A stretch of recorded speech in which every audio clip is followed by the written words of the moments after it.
Indian खिलाफत news, खबरें आपकी, नजरिया हमारा। उच्चता अगर किसी में है तो वह अपराध, वह अपने बूथ से लोकतंत्र को कुचल रही है। कोई बोल नहीं सकता, जो बोलेगा वो सलाखों के पीछे होगा।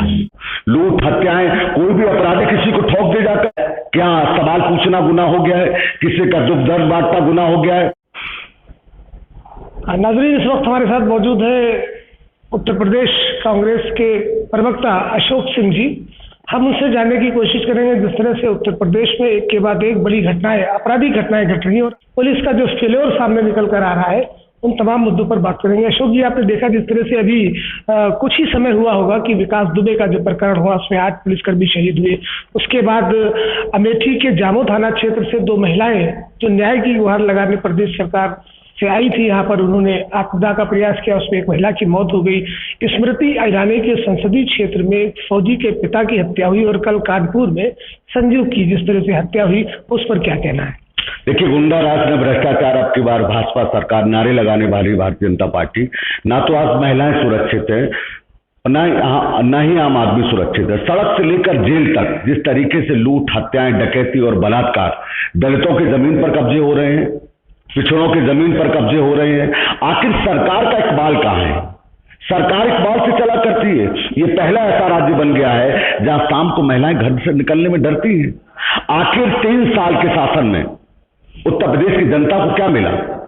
लूट, हत्याएं, कोई भी अपराधी किसी को ठोक दे जाकर पैसा लेकर पुलिस हत्या करा रही है उत्तर प्रदेश में। थाने बिक रहे हैं, अगर थाने ना बिके होते तो शायद विकास दुबे जैसे लोग पैदा नहीं होते। किसकी जिम्मेदारी है? जवाबदेही क्यों नहीं हो रही है? ये भी सरकार के दामन में दाग है। अगर नैतिकता है, अगर साहस है, क्योंकि गृह विभाग की जिम्मेदारी तो योगी आदित्यनाथ जी के पास है ना, क्यों नहीं आज जवाबदेही हो पा रही है? और सवाल इस बात का है, क्या सवाल पूछना गुनाह हो गया है? किसी का दुख दर्द बांटना गुनाह हो गया है? हमारे प्रदेश अध्यक्ष को इस बार जेल भेज दिया गया कि वो मजदूरों के साथ खड़े थे, वो कामगारों के साथ खड़े थे, वो गरीबों के साथ खड़े थे, वो दलितों के दुख दर्द बांट रहे थे, इसलिए जेल भेज दिया जाता है। और आज भी जिस तरीके से हमारे प्रदेश अध्यक्ष को दफ्तर से बाहर नहीं निकल रही पुलिस, ये लोकतंत्र है? ये तानाशाही होगी सरकार की। मगर योगी जी, ये लोकतंत्र है। सरकारें आती और जाती रहेंगी, मगर जिस तरह की आप हठधर्मी दिखा रहे हो, जिस तरह का अहंकार दिखा रहे हैं, उत्तर प्रदेश में जब भी इतिहास लिखा जाएगा। शर्म आनी चाहिए योगी सरकार को। आखिर उत्तर प्रदेश की जनता ने इतना बड़ा जनमत आपको इसलिए नहीं दिया कि अपराधी तांडव करें, हत्याएं करें, लूट करें।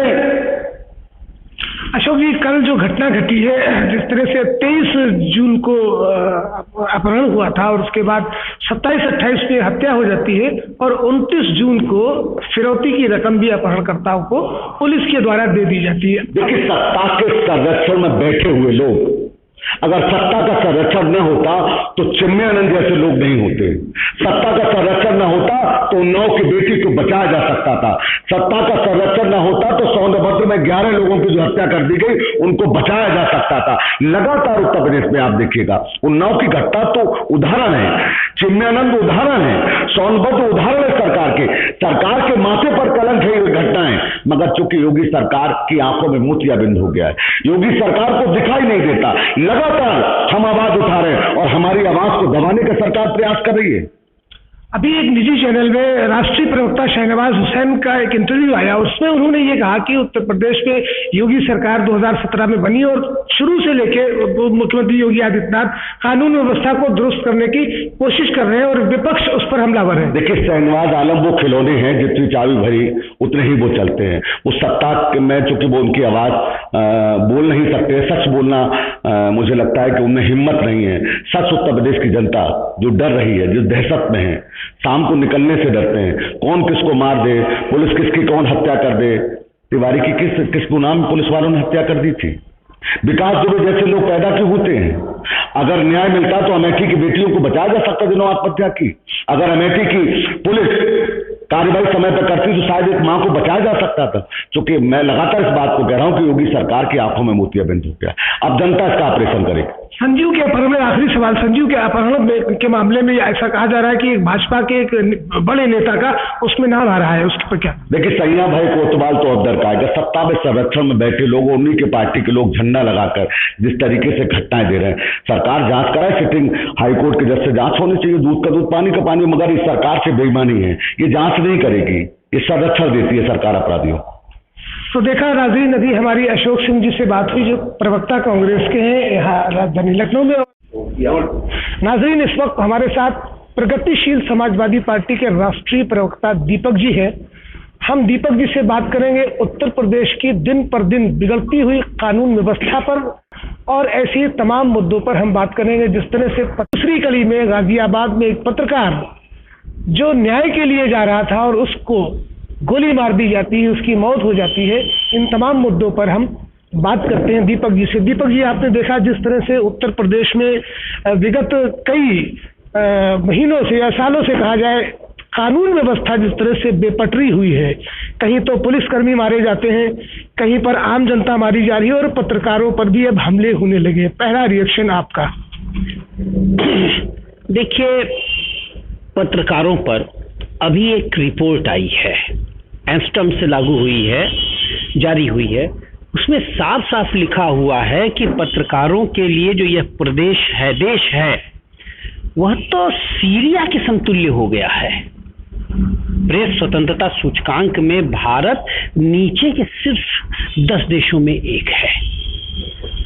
कानून व्यवस्था की बात आप कर रहे हैं तो एनसीआरबी रिपोर्ट ने तो कल ही खोल दी। उत्तर प्रदेश को जहां पर्यटन में नंबर 1 होना चाहिए था, उत्पादन में नंबर 1 होना चाहिए था, प्रति व्यक्ति दूध उपलब्धता में होना चाहिए था, खाद्यान्न उपलब्धता में होना चाहिए था, आज उत्तर प्रदेश में सर्वोच्चता अगर किसी में है तो वह अपराध में है। और ये मैं नहीं कह रहा हूं, यह गृह मंत्री का एनसीआरबी रिपोर्ट कह रही है। और वर्तमान सरकार को कानून व्यवस्था दुरुस्त करने की न इच्छा है और न इस दिशा में कोई काम कर रहा। आप ये बताइए, मुख्यमंत्री इतनी बड़ी आबादी का एक गृह मंत्री क्यों नहीं नियुक्त कर रहे? अगर कानून व्यवस्था सरकार की प्राथमिकता सूची में होती तो उत्तर प्रदेश में एक स्वतंत्र गृह मंत्री होता, क्योंकि गृह मंत्रालय के अंतर्गत तो कानून व्यवस्था आती है। और फिर जब कानून व्यवस्था ध्वस्त है तो आपने जो 2 घटनाएं कही, ये होगा।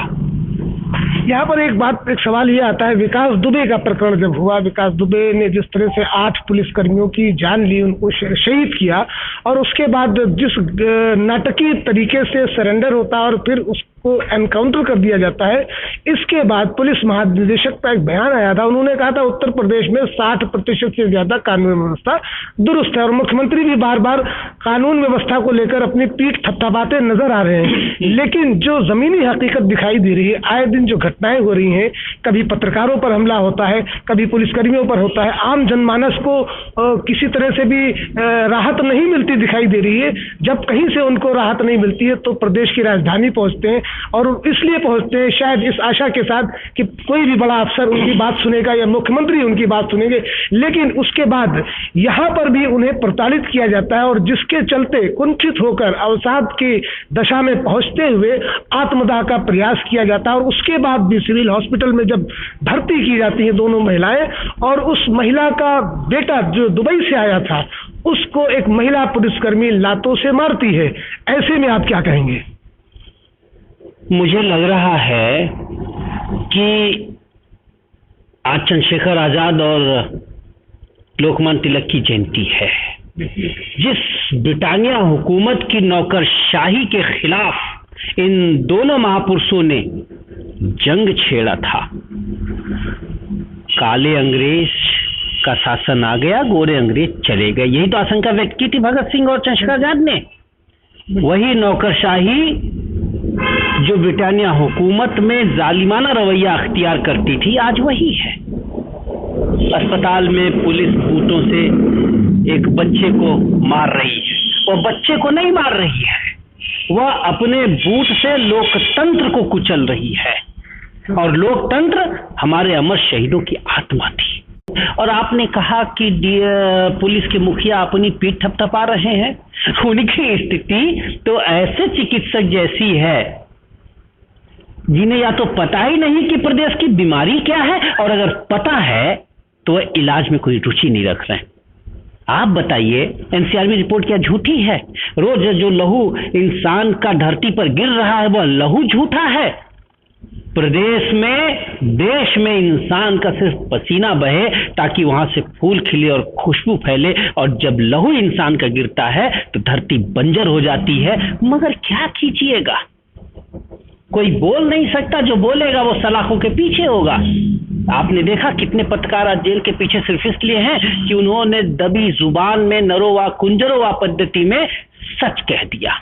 एक आखिरी सवाल डॉक्टर कफील को लेकर, जिस तरह से डॉक्टर कफील पर आरोप लगाए गए, प्रदेश की सरकार ने आरोप लगाए और डॉक्टर कफील को जेल भेजा। आज डॉक्टर कफील के लिए पूरा देश जो है और देश के लोग एक कैंपेन चला रहे हैं उनकी रिहाई के लिए, लेकिन इसके बावजूद डॉक्टर कफील को रिहाई नहीं मिल रही है। क्या वजह आप इसकी मानते हैं? इसकी वजह उत्तर प्रदेश के मुख्यमंत्री की हठवादी रवैया के अलावा और क्या हो सकता है। कफील पे दोष सिद्ध हुआ नहीं। सच्चाई यह है कि समस्या कफील में नहीं है, समस्या मुख्यमंत्री जी के खिलाफ जो भी हाथ उठेंगे उन हाथों के साथ वही होगा जो कफील के साथ हुआ। और आज अगर कफील के साथ पूरा मुल्क नहीं खड़ा होगा तो लोकतंत्र की आत्मा कराहती हुई नजर आएगी। इसके पीछे अरे भाई पकड़ना था वो छोटे मोदी, क्या नाम है उनका, नीरव मोदी, जो अरबों लेकर चले गए। पकड़ना ही था तो दाऊद को पकड़ लिए होते। आप ही की मांग थी कि निकम्मी सरकार है, दाऊद को ला नहीं पा रही है, दाऊद को जेल नहीं भेज पा रही। अब तो आपकी सरकार केंद्र में भी है और यहां भी है।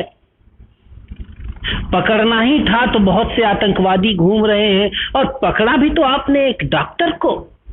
पहले अपराध का राजनीतिकरण होता था, अब यह सरकार अपराधी का राजनीतिकरण करने पे आमादा है। देश एक ऐसे चौराहे पर खड़ा है कि उसके पास किंकित विमूढ़ होने के अलावा और कोई चारा नहीं। आप कह देंगे अगर सच तो आपको कहा जाएगा आप राष्ट्रद्रोही हैं, आप हिंदू द्रोही हैं, आप वंदे मातरम द्रोही हैं। निश्चित रूप से दीपक जी, हमसे बात करने के लिए बहुत बहुत शुक्रिया। अभी हमने दीपक जी से बात की, प्रगतिशील समाजवादी पार्टी के राष्ट्रीय प्रवक्ता। 2017 में उत्तर प्रदेश में योगी सरकार आई और योगी सरकार ने जो नारा दिया था कि कानून से कानून का राज होगा, लेकिन जिस तरह से जमीनी हकीकत दिखाई दे रही है पिछले 2 से 2.5-3 सालों में, वो सभी के सामने है। और जिस तरह से घटनाएं घट रही हैं, कानून व्यवस्था का जो भी हश्र है या विपक्ष के जो भी आरोप है, ये सभी के सामने है। प्रदेश की 23 करोड़ जनता जिस तरह से वर्तमान में अपराधियों से ग्रसित है और अपराधियों का जिस तरह से राजनीतिक वर्चस्व और पुलिस प्रशासन के तंत्र पर जो उनका एक वर्चस्व दिखाई दे रहा है, ये उत्तर प्रदेश की स्वस्थ राजनीति के लिए एक बहुत ही घातक संकेत